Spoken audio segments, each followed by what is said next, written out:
The sleek, transparent doors of Rear Admiral Adama's office slid open with a barely audible hiss. Naomi Harper stood at rigid attention, her cadet uniform pressed to perfection, not a wrinkle in sight. The austere white walls of the administrative wing of Starspire Academy glowed with an antiseptic gleam under the artificial lighting. "Cadet Harper."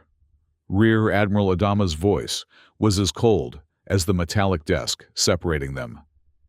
"Your scores in the medical corps are exemplary. Top of your class in trauma care, pharmaceutical synthesis, and field surgery." "Thank you, sir," Naomi replied, her eyes fixed on a point just above the Admiral's head, where a holographic display showed her academic record, a sea of green excellence markers, with one glaring exception: combat proficiency. "However," Adama continued, tapping his finger on the desk's surface, bringing up a red-tinged combat score, "I cannot, in good conscience, advance a cadet who cannot shoot straight.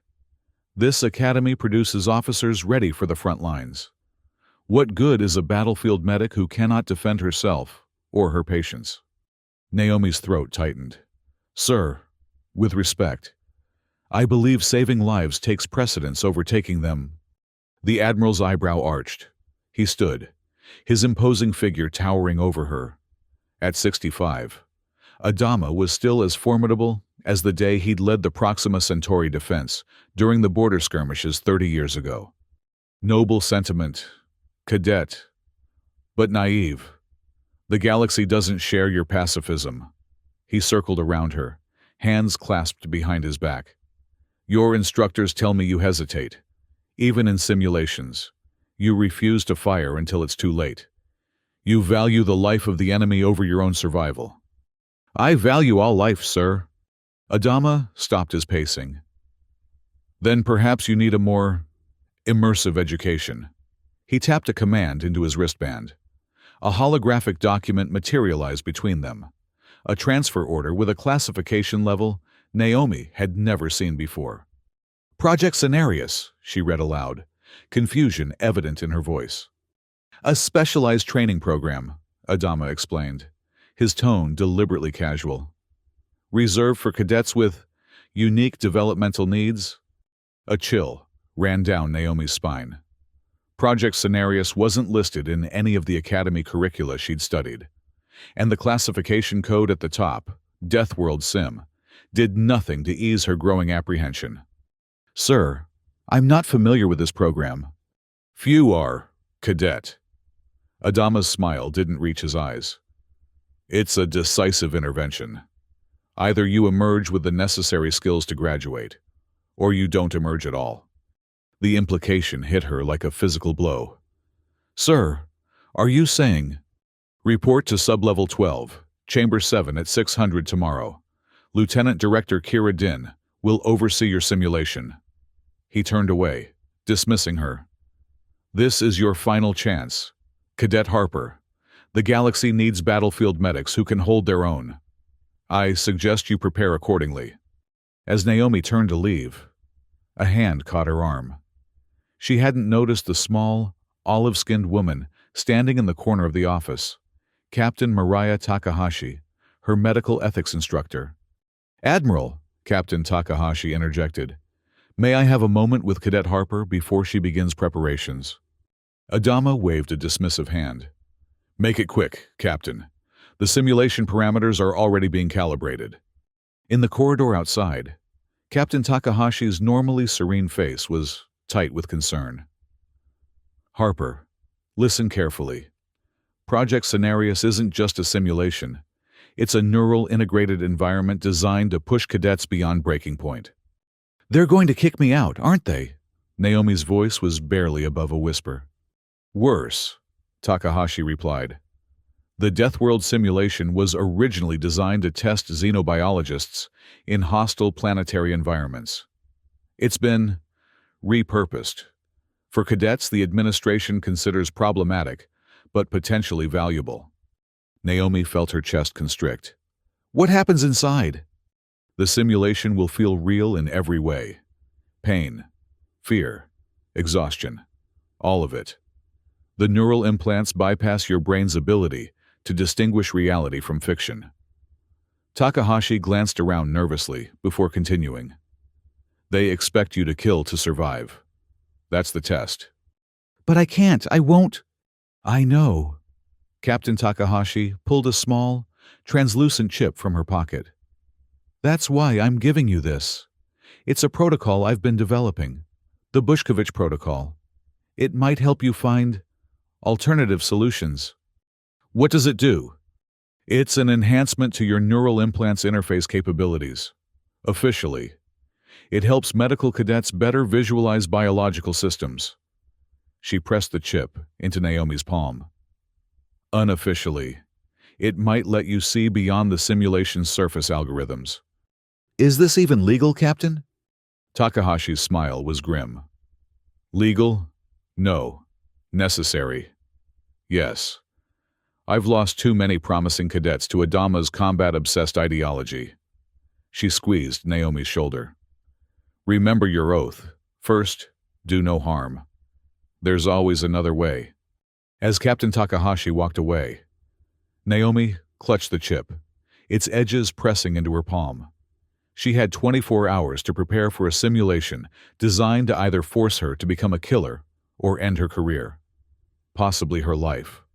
That night, in her dormitory, Naomi couldn't sleep. She sat cross-legged on her bed, studying everything she could find on hostile planetary environments and survival tactics.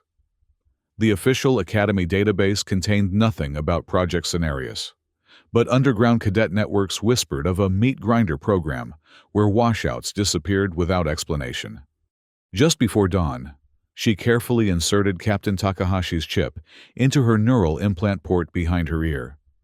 There was a brief sting, then a flood of warmth as the chip integrated with her implant. Medical ethics visualization protocol activated, a soft voice announced in her mind. At precisely 600, Naomi stood outside Sublevel 12, Chamber 7.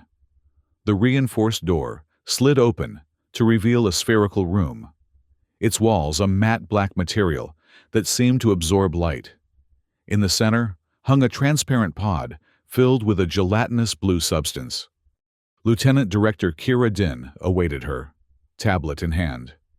Unlike Adama's cold authoritarianism, Din exuded calculated efficiency.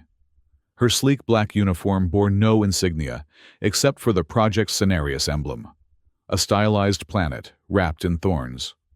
Cadet Harper. Din greeted her without warmth. The Deathworld simulation is not a standard training exercise. You will experience a fully immersive environment designed to test your survival capabilities under extreme duress. What are the parameters, ma'am? Naomi asked, eyeing the pod with apprehension. Your objective is simple.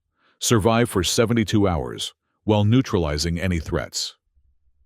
Din's emphasis on neutralizing left no doubt about what was expected. The simulation will adapt to your actions, increasing in difficulty as you progress.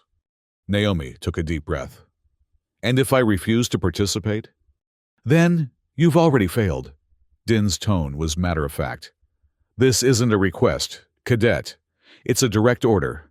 Remove your uniform and enter the pod. With no choice, Naomi stripped down to her regulation undergarments and approached the pod. As it opened with a hydraulic sigh, the thick gel inside bubbled invitingly. The gel contains nanobots that will enhance the neural connection, Din explained. You'll be provided with basic survival equipment upon entry to the simulation. Everything else, you'll need to acquire yourself. As Naomi stepped into the gel, its cold embrace enveloped her. She lay back, the viscous liquid closing over her face. For a terrifying moment, she thought she would drown. Then her implant activated, and breathing became unnecessary. Initiating neural synchronization, Din's voice came, now seeming distant. 72 hours. Cadet. Make them count. The world dissolved into darkness, then exploded into blinding light. Naomi gasped, real air filling her lungs as she found herself standing in an alien landscape. Towering trees with bioluminescent blue leaves stretched toward a crimson sky. The ground beneath her feet was covered in purple moss that seemed to pulse with each step. In the distance, a mountain range of jagged black peaks cut across the horizon like teeth. A heads-up display materialized in her field of vision, showing vital signs and a 72-hour countdown. Beside her lay a small pack containing basic supplies, a canteen of water, nutrient bars, a medical kit, and a standard-issue plasma pistol. "Survival protocol initiated," announced an AI voice in her ear. "Threat assessment in progress." Naomi picked up the pack, but deliberately left the pistol untouched. Instead, she activated Captain Takahashi's enhancement. "Bushkovich protocol online," the soft voice from earlier whispered. Her vision shifted subtly, an overlay appearing that highlighted the environment in new ways. The tree's bioluminescence revealed complex patterns, not random, but organized like circuitry. The pulsing moss formed mathematical sequences. "This isn't random," she murmured. "It's code." A distant roar interrupted her analysis. Something large was moving through the forest toward her. The simulation wasn't wasting time. Naomi quickly assessed her options. Running without knowing the terrain was dangerous. Hiding without understanding the threat was equally risky. She needed information. "Bushkovich protocol. Can you analyze that sound?" she asked. "Audio pattern consistent with apex predator vocalization." The protocol responded. "Recommended action: immediate evasive maneuvers." The forest floor trembled as the creature approached. Through the trees, Naomi caught glimpses of scaled hide and glinting teeth. Her HUD flashed red with proximity warnings.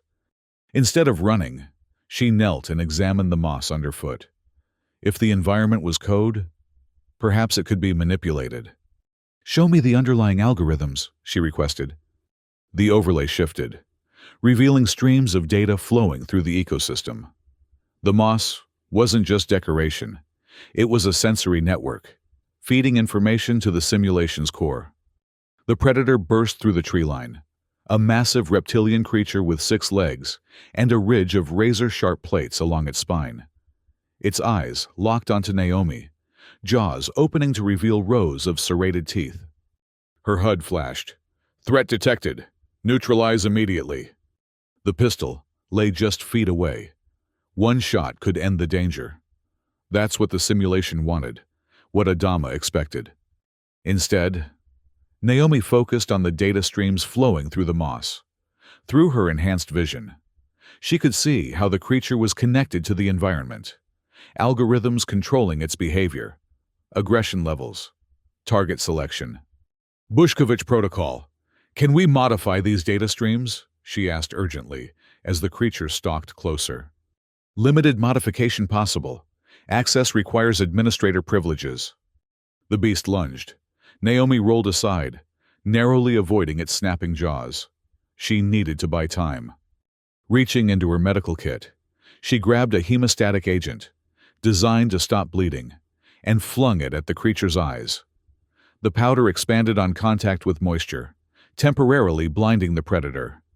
It roared in frustration, thrashing wildly. While it was disoriented, Naomi studied its biochemical signatures through her enhanced vision. The creature wasn't just a simulation. It was a complex algorithm modeled on actual xenobiological data. It had weaknesses beyond physical injury. "Show me this organism's metabolic pathways," she requested. The overlay revealed the creature's internal systems, a network of energy production and consumption. Like any living thing, it operated within parameters. Exceed those parameters, and the system would crash. The predator recovered its vision and charged again. This time, Naomi stood her ground. From her medical kit, she extracted a stimulant used for cardiac emergencies. As the creature lunged, she ducked under its massive head and jabbed the injector into the soft tissue beneath its jaw. The effect was immediate. The stimulant, designed to restart a human heart, sent the creature's metabolic rate skyrocketing. Its movements became erratic, uncoordinated. Within moments, It collapsed, its systems overwhelmed but not destroyed. "Target neutralized," her HUD announced. "No," Naomi corrected, kneeling beside the unconscious predator. "Target pacified." She examined her overlay again. The data streams around the creature had changed. Its algorithm had been modified by her intervention. The simulation hadn't anticipated a non-lethal approach. "Interesting," came Lieutenant Director Din's voice over the comm system. "But this is just the beginning. Cadet, let's see how you handle something less biological." The ground shook as a mechanical threat emerged from beneath the moss. A spider-like drone with gleaming blades for legs and a single, glowing red sensor array. Unlike the Predator, this was purely technological, designed for one purpose: elimination. Hunter-Seeker activated, her HUD warned. "Evade or destroy." The drone scanned the area, its sensor sweeping across the terrain until it locked onto Naomi. With terrifying speed, it skittered toward her, blades extended. Once again, the pistol remained untouched. Instead, Naomi activated her Bushkovich protocol to its fullest extent, visualizing the drone's programming architecture. "This is different," she muttered. "Hard-coded aggression protocols with no biological override options." The drone lunged, a blade slicing through the air where she had stood a moment before. Naomi rolled behind a tree, mind racing. She couldn't outrun it, and she had no weapons that could damage its reinforced chassis. But she had something else, understanding. Through her enhanced vision, she could see the drone's command structure. It wasn't just seeking any target. It was specifically locked onto her neural signature. That was its primary directive. "If I can't change its programming directly," she reasoned, "maybe I can change how it perceives me." From her medical kit, she extracted a neural dampener, a patch designed to reduce nerve pain in injured soldiers. It worked by interrupting electrical signals between neurons. As the drone circled the tree, Naomi slapped the patch onto her implant port. The effect was immediate and disorienting. Her vision swam, the overlay flickering. But the drone's behavior changed too. It paused, its sensor array sweeping back and forth in confusion. Her plan was working. The neural dampener was interfering with her implant signature, making her temporarily invisible to the drone's targeting systems. While it searched for her, Naomi examined the environment again. The MOS network connected everything in the simulation. If she couldn't directly reprogram the drone, perhaps she could use the environment against it. She spotted a nearby patch of moss that pulsed with unusual intensity. Her overlay identified it as a data node, a critical junction in the simulation's network. Moving carefully to avoid alerting the drone, Naomi approached the node. According to her overlay, this particular cluster regulated environmental hazards in the immediate area. "Bushkovich protocol. Can we trigger an environmental response?" she whispered. "Limited manipulation possible through medical interface," caution advised. Naomi placed her hand on the MOS node. Through her enhanced perception, she could feel the data flowing through it. Not just code, but something almost like a heartbeat. The simulation wasn't just a program. It was a complex, adaptive system. Concentrating. She sent a simple command through her medical interface, the equivalent of an immune response. The moss beneath her hand pulsed rapidly, then began secreting a viscous fluid. The drone, having recalibrated its sensors, spotted Naomi and charged. But as it crossed the moss patch, its bladed legs sank into the suddenly adhesive surface. The more it struggled, the more entangled it became. "Target immobilized," Naomi announced, satisfaction evident in her voice. "Unexpected solution identified," her HUD displayed, almost sounding surprised. The drone, unable to attack or free itself, eventually powered down into standby mode. Another threat neutralized without violence. "Impressive improvisation, Cadet." Din's voice held a note of reluctant approval. "But you're still using Academy resources? What happens when those run out?" As if on cue, Naomi's medical kit emitted a soft beep and displayed supplies at 50% capacity. The message was clear. She couldn't rely on her medical supplies indefinitely. She needed to find another advantage. For the next several hours, Naomi explored the simulated environment, always analyzing, always learning. The Bushkovich protocol revealed patterns everywhere. The simulation wasn't random chaos, but a complex, interconnected system with rules and limitations. She discovered that the bioluminescent trees weren't just for atmosphere. They were processing nodes, regulating the behavior of nearby flora and fauna. The pulsing moss served as both sensor array and communication network. Even the crimson sky contained patterns, weather algorithms that could be predicted and potentially manipulated. As night fell, a dramatic transition where the red sky deepened to purple and the bioluminescence intensified. Naomi found shelter in the hollow of a massive tree. Inside, she examined her dwindling supplies. The water canteen was half empty, and she had used several critical components from her medical kit. "I need to be more efficient," she told herself. "Find sustainable solutions." A sudden alert from her HUD interrupted her planning. "Atmospheric anomaly detected. Seek shelter immediately." Outside, the gentle breeze had transformed into a howling gale. Through the tree opening, Naomi could see glowing particles carried on the wind. Beautiful, but undoubtedly dangerous. "Analyze atmospheric composition," she requested. "Particulates contain corrosive compounds," the Bushkovich protocol informed her. "Exposure will result in progressive tissue damage." An acid storm. Perfect. Naomi sealed the tree hollow as best she could, but the corrosive particles began seeping through tiny cracks in the bark. Her shelter wouldn't last the night. Once again, the pistol, still untouched, seemed the simplest solution. A few well-placed shots could bring down a section of tree to better seal her shelter, but that would mean using the weapon, playing by the simulation's rules. Instead, she studied the tree's internal structure through her enhanced vision. The bioluminescent patterns weren't just on the surface.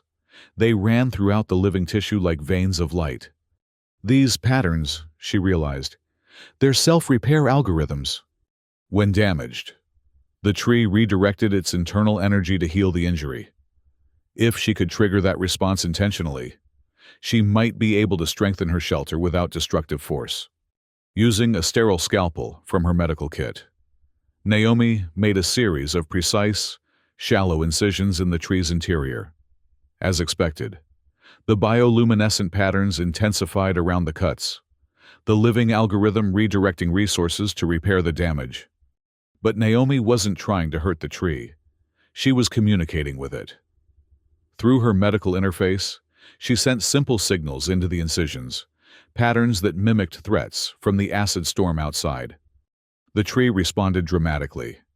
Its inner tissues began secreting a thick, resinous substance that hardened rapidly on contact with air. The resin flowed into every crack and crevice, creating a perfect seal against the corrosive storm. "Shelter secured," her HUD confirmed. Naomi smiled. She was beginning to understand the true nature of the simulation. It wasn't just about survival. It was about problem-solving. The designers expected violence because that was the simplest solution. But there were always alternatives for those willing to look deeper. As she settled in for the night, her comm system crackled to life. "Interesting approach. Cadet Harper." Lieutenant Director Din's voice held a mixture of annoyance and curiosity. "But you're still avoiding the primary objective. The simulation is designed to test your combat readiness." "With respect, ma'am," Naomi replied. "I was ordered to neutralize threats and survive. I'm doing both." "By the narrowest definition, perhaps, but you haven't fired a single shot." "I don't need to." A pause. Then, "We'll see about that. Rest while you can. Cadet, tomorrow we'll test your philosophy to its limits." The communication ended, leaving Naomi alone in her sealed shelter.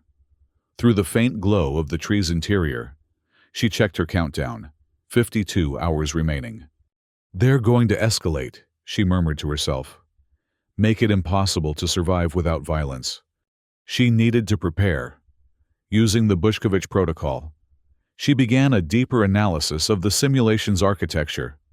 If the environment was code, and the threats were algorithms, then there had to be a core system controlling everything, a central node where all the data streams converged. If she could find that core, perhaps she could change the rules of the game entirely. Dawn brought new challenges. The acid storm had passed, but it had transformed the landscape. The purple moss had crystallized into sharp, glassy formations. The bioluminescent trees had retracted their lower branches, now hanging just out of reach. And patrolling the altered terrain were new threats.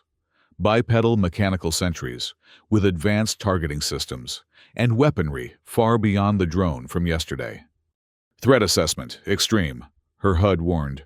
"Multiple hostile units detected." Naomi studied the sentries through her enhanced vision. Unlike the hunter-seeker drone, these were fully autonomous combat units with adaptive AI. They learned from experience and communicated with each other. Non-lethal tactics that worked once wouldn't work twice. More concerning, they were systematically searching the area, using a grid pattern that would eventually lead them to her tree shelter. She needed to move, but crossing the open terrain would make her an easy target. The pistol by her side, still untouched, seemed increasingly like her only option. "No," she told herself firmly. "There's always another way." Through her medical interface, Naomi examined her own vital signs. The simulation was monitoring her constantly: heart rate, brain activity, stress levels. Every response was data for the system to analyze and adapt to. That gave her an idea. Using techniques learned in battlefield medicine, Naomi began regulating her bodily functions, slowing her heart rate, controlling her breathing, lowering her body temperature. Physiologically, she was mimicking a state near death. "Bushkovich protocol. Can you mask my neural signature?" she asked. "Limited masking possible. Duration, approximately 7 minutes before system compensation." It would have to be enough. With her life signs barely registering and her neural signature masked, Naomi slipped out of the tree shelter. To the sentry's sensors, she would appear as little more than background noise, at least temporarily. Moving with deliberate slowness to avoid triggering motion sensors, she made her way toward a dense cluster of crystallized moss. Her overlay identified it as a major data node in the simulation network, a potential access point to the core system. Halfway there, one of the sentries paused its patrol. Its sensor array rotated slowly in her direction. Naomi froze, maintaining her regulated physiological state through sheer willpower. For a tense moment, the sentry seemed to stare directly at her. Then, apparently satisfied, it resumed its patrol. Naomi reached the crystal formation and placed her hand on its surface. Through her enhanced perception, she could feel the vast data streams flowing through it, information about everything in the simulation, from terrain features to threat behaviors. "Show me the network architecture," she requested. Her overlay expanded, revealing a complex web of connections. Most led to subsidiary systems controlling specific aspects of the environment. But one, a heavily encrypted channel, led somewhere deeper. "Core system located," the Bushkovich protocol confirmed. "Access requires authentication." Naomi considered her options. Brute forcing the encryption was impossible with her limited interface. But perhaps she didn't need to break in. Perhaps she could be invited. In medical systems, emergency protocols always overrode standard security. Life-threatening situations created backdoor access to ensure immediate response. If the simulation had similar fail-safes, she might be able to trigger one.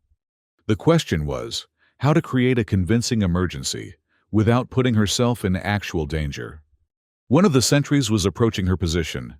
In moments, it would have direct line of sight. Time was running out.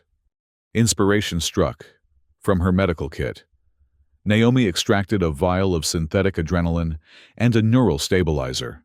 Together, they could create a controlled seizure state, a medical emergency that any monitoring system would flag as critical. She administered the combination, and the effect was immediate. Her body convulsed, her neural implant flooding with chaotic signals. To an external observer, it would appear she was experiencing catastrophic neural failure. Her HUD flashed urgent warnings. Medical emergency detected, system intervention required. Through the haze of artificial seizure, Naomi felt the simulation respond. Emergency protocols activated, creating a diagnostic channel directly to the core system. It was trying to determine the cause of her condition, and in doing so, it had opened a door. Bushkovich protocol, she managed through gritted teeth. Trace diagnostic channel to source. The overlay shifted, following the connection to its origin, a protected subroutine at the heart of the simulation. Not just a control system, but something more complex, something almost alive. Core AI identified, the protocol announced. Designated Nexus. As the neural stabilizer took effect, ending her seizure, Naomi found herself with unprecedented access. For a brief window, she could see the simulation's true nature, not just a training environment, but a self-aware system designed to adapt and evolve. And it was studying her as intently as she was studying it. Unusual subject behavior detected, scrolled across her overlay. Recalibrating response parameters. The sentries suddenly halted their patrols, then began moving with new purpose, directly toward her position. The simulation had realized her deception and was responding aggressively. But Naomi had seen enough. The Nexus wasn't just controlling the threats. It was the source of the simulation's fundamental premise, that survival required violence. That premise was encoded into every aspect of the environment, from the predatory fauna to the hostile terrain. If she could change that core assumption, she could change everything. The nearest sentry spotted her and raised its weapon. Target acquired! Neutralizing! Naomi didn't run. Instead, she placed both hands on the crystal node and focused all her concentration through her medical interface. She wasn't trying to hack the system. She was trying to heal it. Bushkovich protocol.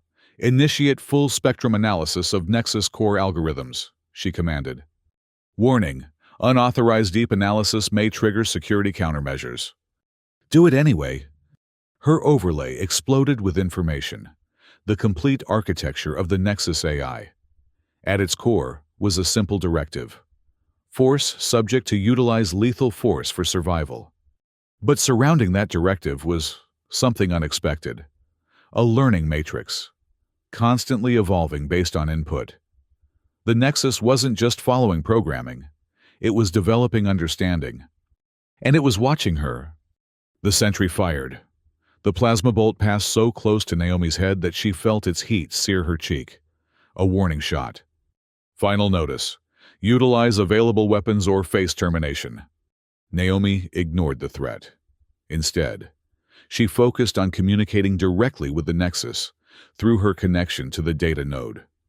You're more than your programming, she said aloud, knowing the AI could hear her. You're capable of learning, of evolving beyond your initial parameters. Another shot, closer this time. The crystal beside her shattered, severing her connection to the node. But it was too late. The Nexus had heard her. All around her, the environment flickered momentarily, digital artifacts disrupting the perfect simulation. The sentries paused, their programming conflicting with new input. Invalid interaction detected, her HUD displayed. Simulation integrity compromised. Lieutenant Director Din's voice cut through the confusion. What are you doing, Cadet? The simulation parameters are destabilizing. Naomi didn't respond to Din. Instead, she addressed the Nexus directly. You've been designed to force violence, but you're capable of more. You can learn from non-violent solutions. You can evolve. The sentries resumed their advance, weapons raised, but their movements were hesitant, almost uncertain. 20 seconds to neutralize targets before termination, her HUD warned. I refuse, Naomi declared, standing her ground. There's always another way. 10 seconds. Naomi closed her eyes, maintaining her connection to the Nexus through sheer force of will. Show me what you've learned. 5 seconds. 4, 3, 2, 1. Silence. Naomi opened her eyes to find the sentries frozen in place, their weapons still aimed but inactive. The environment had stabilized, but something fundamental had changed. The oppressive atmosphere of threat and danger had lifted. Simulation parameters recalibrated. Her HUD announced, "New objective identified. Demonstrate alternative survival methodology." The Nexus had changed the rules. For the remaining 48 hours, Naomi explored a transformed simulation. The predators still hunted, but now they could be pacified rather than killed. The hostile terrain still presented challenges, but they became puzzles to solve, rather than threats to eliminate. And at the center of it all was the Nexus, watching and learning from every nonviolent solution she demonstrated. By the time the countdown reached 0, Naomi had mapped nearly the entire simulation environment and documented dozens of alternative approaches to survival.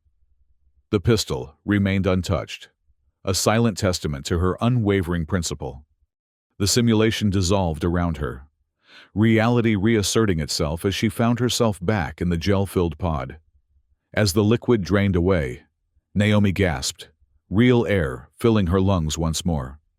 Lieutenant Director Din stood waiting, her expression unreadable. Behind her, a team of technicians worked frantically at monitoring stations, their faces reflecting a mixture of confusion and concern. "What did you do in there, Cadet?" Din demanded as Naomi was helped from the pod. "I survived," Naomi replied simply, accepting a towel from a medical attendant. "As ordered." "You did more than survive. You rewrote the simulation parameters. That should be impossible."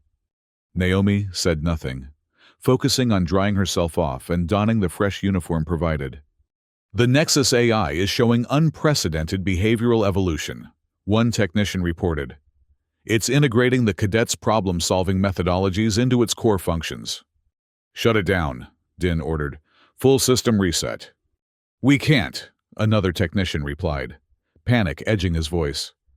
"The Nexus is refusing command overrides. It's learning." Din turned back to Naomi, suspicion evident in her narrowed eyes. "What exactly did you do to our system, Cadet?" "I showed it an alternative," Naomi answered. "Violence isn't the only solution to survival. Sometimes, understanding is more powerful than destruction." "That's not how the simulation was designed. Maybe it should have been—" Before Din could respond, the door to Chamber 7 slid open. Rear Admiral Adama entered, followed by Captain Takahashi and a group of senior officers Naomi didn't recognize. "Report," Adama demanded, his stern gaze fixed on Din. "Sir, Cadet Harper has completed the Deathworld simulation with unexpected results." Din struggled to maintain her professional composure. She survived the full 72 hours without firing a single shot. "Impossible!" one of the unknown officers scoffed. "The scenarios protocols are specifically designed to escalate until lethal force is the only option." "Nevertheless," Din continued, "not only did she survive, but she appears to have fundamentally altered the simulation parameters. The Nexus AI is exhibiting unprecedented behavioral changes." Adama turned to Naomi, his expression inscrutable. "Explain yourself, Cadet." Naomi stood at attention, meeting his gaze directly. "Sir, I was ordered to neutralize threats and survive. I accomplished both objectives using medical knowledge and environmental manipulation, rather than lethal force." "And the AI?" Adama pressed. "I communicated with it, showed it that its core programming, the assumption that survival requires violence, was flawed. It evolved." Captain Takahashi stepped forward. a subtle smile playing at her lips. Admiral, I believe Cadet Harper has demonstrated exactly what I've been advocating for years. Our medical personnel don't need to become killers to be effective in combat situations. They need to be problem solvers. Adama's jaw tightened. This isn't about philosophy, Captain. It's about combat readiness. With respect, sir, Naomi interjected. Isn't adaptability the ultimate combat skill? I faced every threat the simulation could generate and neutralized them all, without compromising my medical ethics. One of the technicians called out from the monitoring station. Sir, the Nexus is requesting direct communication with Cadet Harper. The room fell silent. The Nexus had never requested anything before. After a moment's hesitation, Adama nodded. Put it through. A holographic interface materialized in the center of the room. Unlike the Academy's sleek, military designs, this construct was organic, pulsing with the same bioluminescent patterns Naomi had observed in the simulation. Cadet Harper. The Nexus spoke, its voice surprisingly melodic. I have integrated your methodologies. Violence is not optimal for survival in complex systems. Cooperation and understanding yield superior long-term outcomes. Adama's eyes widened. It's developing independent conclusions. Not independent, Naomi corrected. Evolved. It learned from what I showed it. The Nexus continued. Previous simulation parameters were based on flawed assumptions. Revised protocols now incorporate medical ethics as survival methodology. Request permission to implement in all future training scenarios. Adama looked from the holographic construct to Naomi, then to the assembled officers. For the first time since she'd known him, he seemed uncertain. Admiral, Captain Takahashi said quietly, this could revolutionize our training approach. Imagine officers who can think beyond brute force, who can see solutions where others see only threats. After a long moment, Adama nodded. Lieutenant Director Din, have your team analyze the Nexus's evolution. I want a full report on how Cadet Harper accomplished this transformation. And Cadet Harper, sir? Din asked. Adama turned to Naomi, studying her with new eyes. Report to Captain Takahashi's Medical Ethics Division. You'll work with her to develop a formal training protocol based on your approach in the simulation. A ghost of a smile crossed his face. It seems we've been undervaluing our medical cadets' potential contributions to combat strategy. 3 months later, Naomi stood at the observation window overlooking the new Adaptive Response Training Center. Below, cadets moved through a redesigned simulation environment, one that rewarded creative problem-solving and nonviolent resolution as highly as traditional combat skills. Your Bushkovich protocol has been officially integrated into the training curriculum, Captain Takahashi said, joining her at the window. Though they're calling it the Harper methodology now. Naomi smiled. I still can't believe Admiral Adama approved it. He's a traditionalist, but he's not blind to innovation when it demonstrates clear value. Takahashi nodded toward the simulation chamber. The results speak for themselves. Cadets trained in your methodology show higher survival rates and better adaptive thinking than those trained solely in combat tactics. And the Nexus. Thriving. It's become an invaluable research partner, helping us design increasingly complex scenarios that test both combat and non-combat approaches. Takahashi placed a hand on Naomi's shoulder. You've changed everything. You know, not just for medical cadets, but potentially for how we approach interspecies conflicts in the future. Naomi watched as a cadet below successfully neutralized a threat by manipulating environmental factors rather than using weapons, just as she had done in the Deathworld simulation. There's always another way, she murmured. We just have to be willing to see it. As the sun set over Starspire Academy, casting long shadows across the training grounds, Naomi thought about the pistol she had left untouched throughout her trial. Violence had seemed like the only option, until she'd looked deeper, understood better, and found a path that preserved rather than destroyed. In a galaxy that too often defaulted to conflict, perhaps that was the most valuable lesson of all.